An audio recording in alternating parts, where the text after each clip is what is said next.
Hello friends, তোমরা সবাই কেমন আছো? আশা করি ভালো আছো। আমার চ্যানেল সুমিত্রা দাসে তোমাদের স্বাগত। তো আজকে চলে এসেছি আরও একটা নতুন ব্লগ নিয়ে। আজকের ব্লগটা হয়েছে আমাদের বাড়িতে যে কালী পুজোর সংযম। তো যেহেতু কালকে কালী পুজো আর আজকে সংযম, এই জন্য অনেক কাজ রয়েছে। তোমরা জানো যে পুজো হলে অনেক কাজ থাকে বাড়িতে। তো একটা মাসিকে এই জন্য বলা হয়েছে কাজ করার জন্য, আর সাথে সাথে আমিও হেল্প করছি। একা একা করলে তো হবে না, যেহেতু অনেক কাজ রয়েছে। তো আমি এখানে একটুখানি ঘরগুলো পরিষ্কার করে নিচ্ছি। আর এখানে তার মধ্যে চলে এসেছিলো প্যান্ডেলের লোক। আর এর আগে যেহেতু আগের দিনকে বাঁশ টাশ টাঙিয়ে গেছিলো, আজকে শুধু কাপড় লাগাতে এসছে। আর তার মধ্যে তোমাদের দাদাভাই বাজার নিয়ে এসছে, মানে ফল বাজার নিয়ে এসছে ঠাকুরের। আর এখানে আমি এবার চলে এসেছি রান্নাঘরটা পরিষ্কার করতে, কারণ আজকে পুরো রান্নাঘরটা ধোবো। আর তার মধ্যে দেখো কাপড় আমাদের পুরো কমপ্লিট হয়ে গেছে। আর যেহেতু কালকেই পুজো, এর জন্য আর লেট করেনি, আজকে তাড়াতাড়ি সকাল সকালই পুরো কমপ্লিট করে দিয়েছে। আর তার মধ্যে দেখো পুজোর মানে যজ্ঞের কাঠ মাঠ সব কাটা হচ্ছিলো। আর এখানে আমার মা সংযমে যেহেতু রান্নাবান্না করতে হয় সংযমে, তো তার জন্য রান্না সবজি কাটছিলো।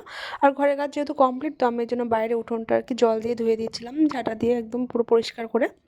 আর তোমাদের দাদাভাই জল দিচ্ছিলো আর কি পাইপে, একবারে পরিষ্কার, যেহেতু কালকে আর ধোয়া হবে না, কারণ আমরা তো এখানে পুজো করা হবে, তো এখানে তো আর ঝাঁটা বাটা কিছু রাখা হবে না এর জন্য।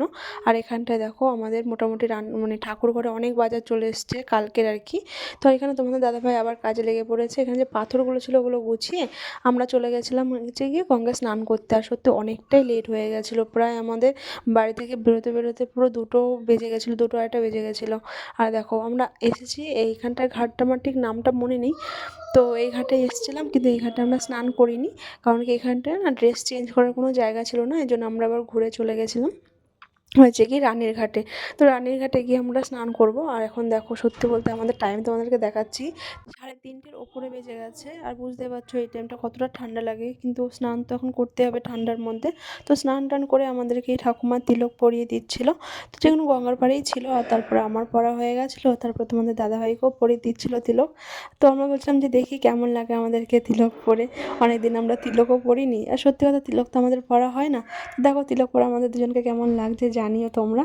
আর তারপরে আমরা চলে গেছিলাম হয়েছে গিয়ে বলদেব ঠাকুরের আশ্রমে। তো তোমরা অনেকেই জানো যে এই টাইমটা হচ্ছে বলদেবের মন্দিরে আশ্রমে যে আশ্রমে মানে অনুষ্ঠান হয়। তো এই অনুষ্ঠান চলছিল, 3 দিন ধরে অনুষ্ঠান হচ্ছিল। তো আমরা এর জন্য আসলাম যে এখানে আমাদের গুরুদেব মানে গুরু বাবা গুরুমার সাথেও দেখা হয়ে যাবে, প্রণাম করা হয়ে যাবে। তার গুরুদেবকে যেহেতু জানাতে হবে যে বাড়িতে আমরা কালী পুজো করছি, তাদের অনুমতি নেওয়া দরকার। তো এর জন্য এসেছিলাম, একবারে সব হয়ে গেছিলো, স্নান হয়ে গেছিলো। আর প্রণাম করে তারপর আমরা গুরুদেবের সাথে দেখা করে আমাদেরকে বলেছিল প্রসাদ নিতে, তো আমরা প্রসাদ গ্রহণ করতে চলে এসেছিলাম। এই দেখো আমরা দুজনে বসে পড়েছি প্রসাদ খেতে। আর আমরা যখন প্রসাদ খেতে এসেছিলাম তখন প্রায় 5টা বেজে গেছিলো।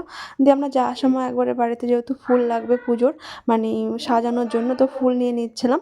দেখো অনেক ফুল নিয়েছিলাম, তোমরা বুঝতেই পারছো, একদম ভরে ভরে ফুল নেওয়া হয়েছে। তো ফুল টুল নিয়ে আর একদম কিছু কেনাকাটাও করেছিলাম, শাড়ি টাড়ি সব কিছু একবারেই আমরা কেনাকাটা করেছিলাম, কারণ পরে আর টাইম পাবো না। সত্যি টাইমটা একদমই কম ছিল আমাদের হাতে। তো বাড়িতে আসতে না আসতে দেখি আমাদের মানে একটা জিনিস অর্ডার মানে কেনা হয়েছিল, তো সেটাও চলে এসছে।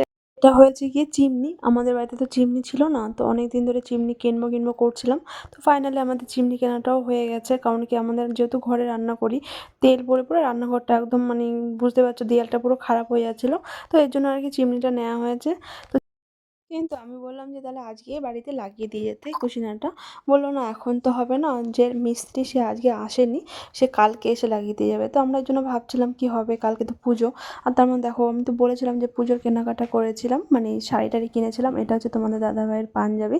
আমি এবছর পাঞ্জাবি নিয়েছি, অন্যান্যবার তো জামা বা গেঞ্জি এসবই নেওয়া হয়। আমি এবছর নিয়েছিলাম পাঞ্জাবি, আর আমার জন্য নিয়েছিলাম শাড়ি। একটু ম্যাচিং ম্যাচিংয়ের মধ্যেই নিয়েছি, মানে আমার শাড়িটা একটু হলুদের মধ্যে, আর ওটা হচ্ছে গিয়ে মানে হলুদের মধ্যে একটু হালকা কালার, আর আমারটা একটু ডিপ আছে। তো কেমন হয়েছে শাড়িটা আর ব্লাউজটা অবশ্যই তোমরা কমেন্ট করে জানিও। যাই হোক আমার সায়া সব কিছু তোমাদেরকে দেখালাম, সায়াও কিনেছিলাম।